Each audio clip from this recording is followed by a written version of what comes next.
one skill you want to master in this day and age that we live in, if you want to have an extraordinary life, it's the ability to learn rapidly. Because today, there is more opportunity to do more things, learn things, create things, experience things than any time in human history. But most people are way, way, way behind the times unless they grew up with technology and learning. So I would like to start this morning by showing you the strategy for learning. What is learning? So if we take a human being, and this will be a drawing of a human being so you can see that again I majored in art. Magnificent, isn't it? So if we take a human being and we want to be able to have them learn something, what is learning? Well, learning is the creation of, and here's the key word, of a relationship. Whenever you learn something, all you're really doing is creating a relationship between two things. So if I want to learn something, say, how do I learn this? It's not figuring things out. That's how most of us think of learning. Learning is not figuring things out. Learning is the creation of a relationship between two things.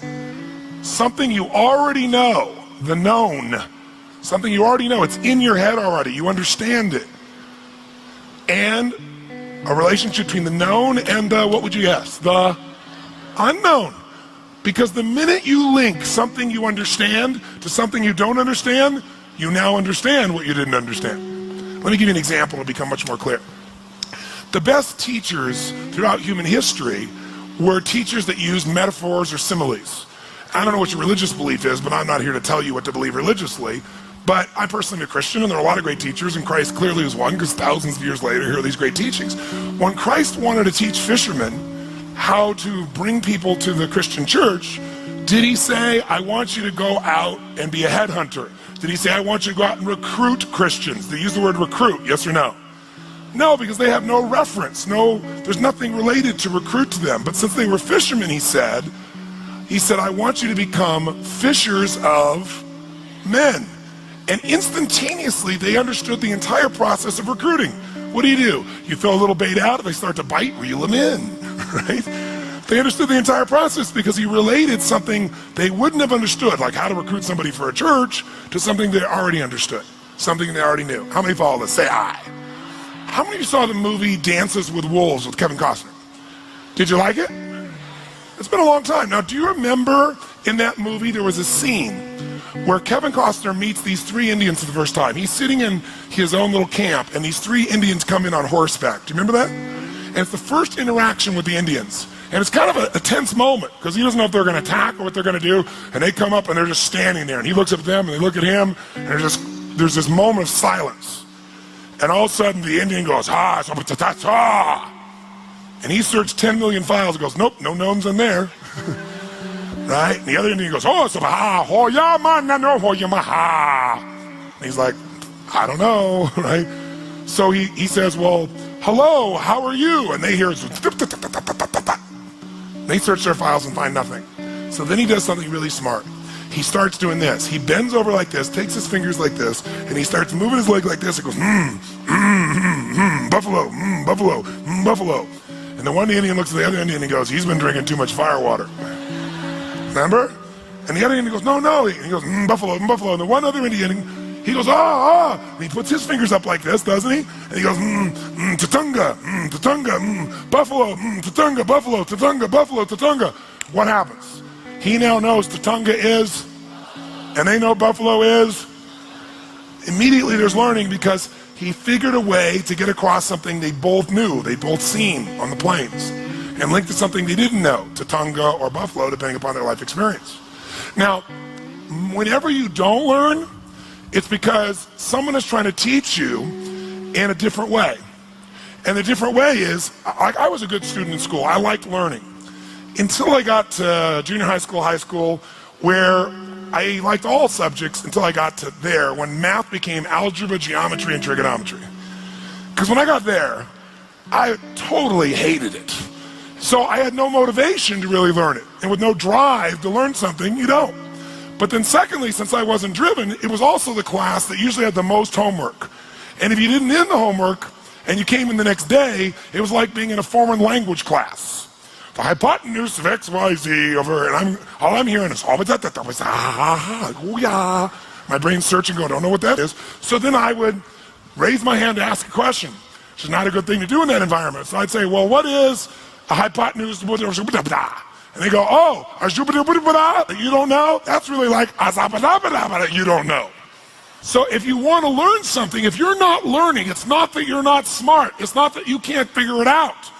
It's that the person is explaining it using references you don't have. So I've learned things like quantum physics. I've learned things like nuclear power from physicists. And I'll say, okay, explain to me how that's like an orange, right? How's that at least like a solar system? Something I understand.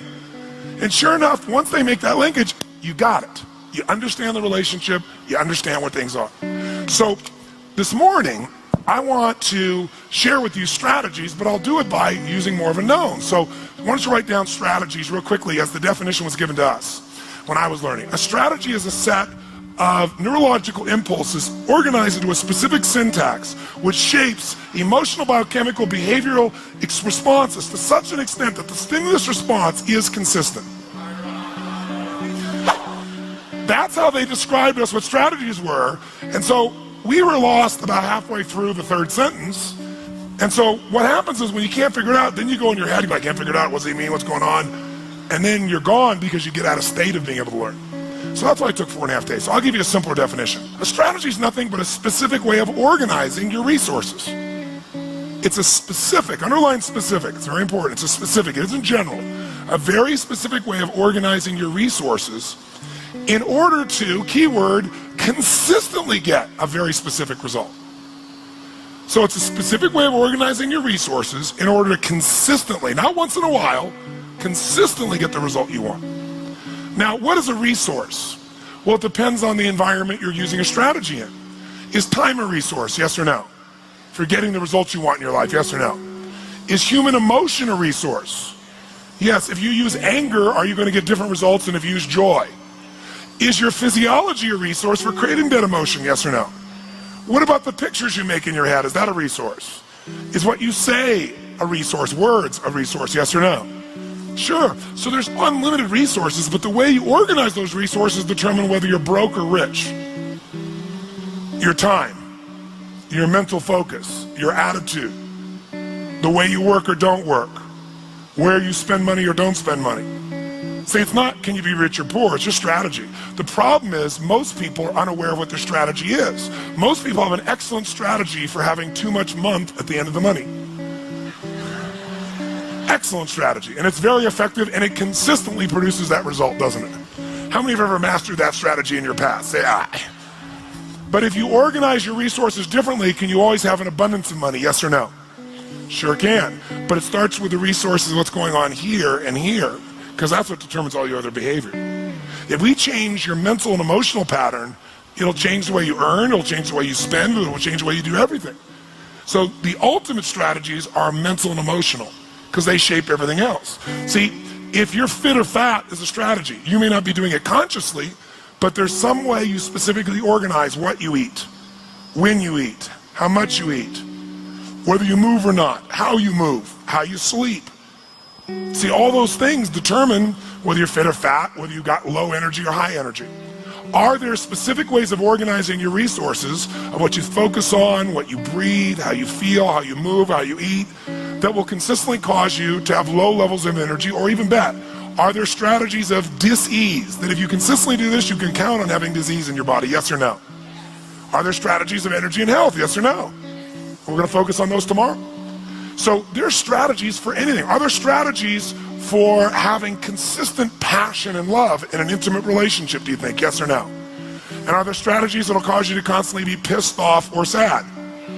Yes, focusing on yourself as a focus tool as an example. Using your body in a certain way, thinking about things in a certain way. So anything you've ever done, almost everyone in this room, who here has ever had a relationship for some period of time, even a day, where it was magnificently fulfilling and exciting for you and the other person? Say aye. Then you have a strategy, and you think it's time that changes, but it's not, it's your strategy. So the secret this morning is identifying what is it that you do when you succeed, and then doing just that when you want to succeed each time. It's like once you know the buttons, you hit those buttons and make it happen.